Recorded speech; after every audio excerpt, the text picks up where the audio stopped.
देश में health insurance का दायरा बढ़ने वाला है। हेल्थ इंश्योरेंस कंपनियां अब छोटे शहरों के अस्पतालों को भी अपने कैशलेस इलाज वाले पैनल से जोड़ पाएंगी। इंश्योरेंस रेगुलेटर एडाई ने कैशलेस इलाज के पैनल में जोड़ने के नियमों में बड़ा बदलाव किया है।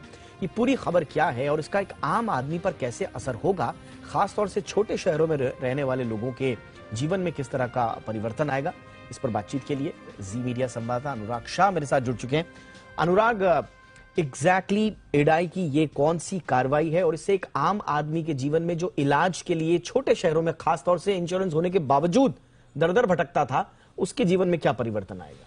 देखिए, जैसे आपने छोटे शहरों की बात की है, तो छोटे शहरों के जो हॉस्पिटल्स होते थे वो NABH सर्टिफाइड नहीं हो पाने के कारण कैशलेस इलाज वहां पर नहीं हो पाता था।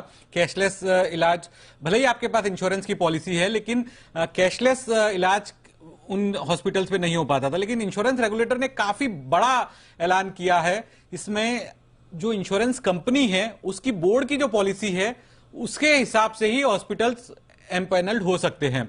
तो अभी तक होता यह था कि NABH सर्टिफाइड जो हॉस्पिटल होते थे उन्हें वो सर्टिफिकेशन लेना पड़ता था। उसके बाद जो हॉस्पिटल्स का एक रोहिणी नेटवर्क है वहां पर रजिस्टर होना पड़ता था, और जो हॉस्पिटल्स रोहिणी नेटवर्क पे रजिस्टर्ड है वही इंश्योरेंस कंपनी उनको एनपैनल कर पाती थी। तो बड़ी संख्या में टियर 2, टियर 3, टियर 4 शहरों के अंदर जो हॉस्पिटल्स होते थे जहां पर बेड्स की संख्या कम है, तो वो वहां पर कैशलेस इलाज नहीं होता था। तो वहां के जो लोग थे उन्हें अपनी जेब से भुगतान करना पड़ता था। कई बार इमरजेंसी में पैसे भी नहीं होते थे, तो ये काफी दिक्कत हो जाती थी मरीजों को, पॉलिसी होल्डर्स को। तो उसका सॉल्यूशन देखते हुए काफी बढ़िया ऐलान किया है इंश्योरेंस रेगुलेटर ने कि जो भी इंश्योरेंस कंपनी है जिसे अपने पैनल पे हॉस्पिटल्स को लाना है, तो वो अपनी पॉलिसी खुद बना सकती है। उनके बोर्ड की पॉलिसी के मुताबिक ही हॉस्पिटल्स को एनपैनल किया जा सकता है। तो इसका सीधा सीधा मतलब यही है कि ज्यादा से ज्यादा लोग जो है,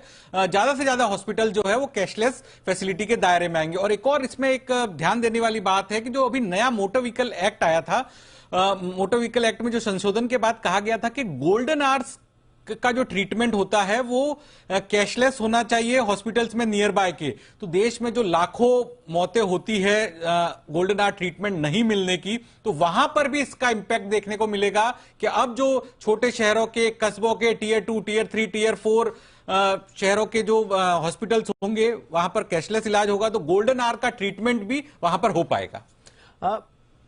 अनुराग, अभी तक ये पॉसिबल क्यों नहीं हो पा रहा था? अब जैसा कि आपने बताया खबर में कि इंश्योरेंस कंपनी अब छोटे शहरों के अस्पतालों को भी अपने कैशलेस इलाज वाले पैनल से जोड़ पाएंगी। अब तक इनको इनपैनल्ड करने में प्रॉब्लम क्या थी? प्रॉब्लम ये थी कि सर्टिफिकेशन जो होता था, NABH सर्टिफिकेशन लेना जरूरी होता था हॉस्पिटल्स को, और उसकी स्टैंडर्ड होते थे कि पर्टिकुलर नंबर ऑफ बेड्स वहां पे होना चाहिए, ये डॉक्टर्स होने चाहिए। तो वो सारा जो स्टैंडर्ड होता था, तो उस पे बहुत सारे हॉस्पिटल्स उस स्टैंडर्ड के दायरे में नहीं आते थे। उस जो मानक बनाया हुआ था, एक बेंचमार्क सेट था, तो उसके वो दायरे में नहीं आ पाते थे। तो वहां पर उनको सर्टिफिकेशन नहीं मिल पाता था। सर्टिफिकेशन नहीं मिल पाने की वजह से जो रोहिणी नेटवर्क है, जहां पर सारे हॉस्पिटल्स की लिस्ट तैयार हुई, जिससे इंश्योरेंस कंपनियां अपने हॉस्पिटल्स को एनपैनल करती, तो वहां पर वो नहीं पहुंच पाते थे। तो इस वजह से बड़ी संख्या में जो हॉस्पिटल्स हैं वो बाहर रह जाते थे। बिल्कुल। छोटे शहरों में सबसे ज्यादा दिक्कतें क्या आती थी कि खुदा ना खास्ता किसी के साथ कोई दुर्घटना हो गई, कोई बीमार हो गया, तो वहां पर की जो आसपास के अस्पताल हैं उन अस्पतालों में वो इंश्योरेंस का फायदा नहीं उठा पाते थे। तो होता क्या था कि इनको या तो बड़े शहरों की तरफ जाना पड़ता था या किसी बड़े अस्पताल का रुख करना पड़ता था जो कि इंश्योरेंस कंपनी के पैनल में हो। तो अब जो अनुराग खबर लेकर आए हैं वो बहुत क्रांतिकारी खबर इसलिए है क्योंकि इससे छोटे शहरों में रहने वाले लोगों के लिए भी अपने आसपास के अस्पतालों में इलाज कराना, वो भी इंश्योरेंस के तहत, वो मुमकिन हो जाएगा। और इसलिए ये एक बहुत बड़ा कदम है।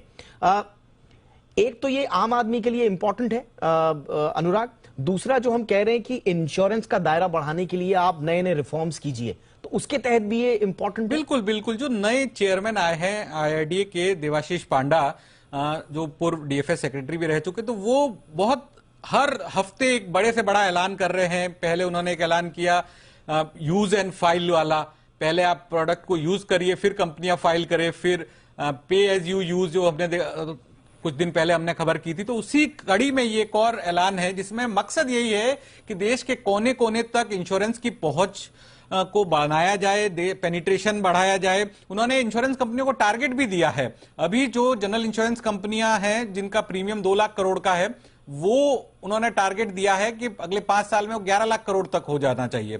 जो पेनिट्रेशन है वो डबल हो जाना चाहिए। तो उसी कड़ी में ये ऐलान है जहां पर थोड़ा बहुत सिस्टम बदलेगा।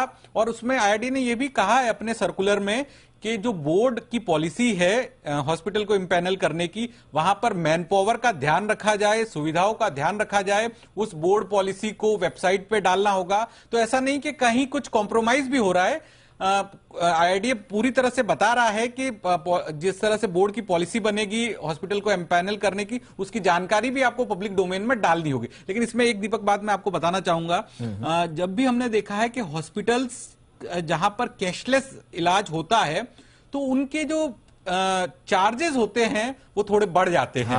क्योंकि हॉस्पिटल्स को पता है कि भाई मरीज तो नहीं दे रहा है, ये कैशलेस हमको भुगतान होगा। तो इसमें एक ड्रॉबैक हो सकता है, क्योंकि हम सारी पॉजिटिव जो प्रोज बता रहे हैं तो कॉन्स भी बताना हमारा दायित्व बनता है कि ज्यादा से ज्यादा कैशलेस होगा तो हॉस्पिटल्स के द्वारा चार्जेस अगर ज्यादा लिए जाएंगे तो उसका इंपैक्ट इंश्योरेंस प्रीमियम पे भी आ सकता है। बिल्कुल, और ये ऑल टुगेदर तो हमारी पहले मुहिम भी रही है, और कोरोना के दौरान तो हमने हॉस्पिटल के जो अनाप शनाप जो चार्जेस हैं उसके खिलाफ भी हमने मुहिम चलाई थी। अभी भी हम लगातार, अनुराग भी अपनी रिपोर्ट्स में और हम लोग भी कहते रहे हैं कि इंश्योरेंस अगर किसी के पास है तो उसका मतलब ये नहीं है कि आप चार्जेस को इन्फ्लेट करके उसको बढ़ा चढ़ा के दें। अब उस पर भी अलग से काम चल रहा है। लेकिन बहरहाल ये एक छोटे शहरों में रहने वाले लोगों के लिए एक बड़ी खबर है, और इस खबर पर जानकारी देने के लिए अनुराग बहुत बहुत शुक्रिया आपका।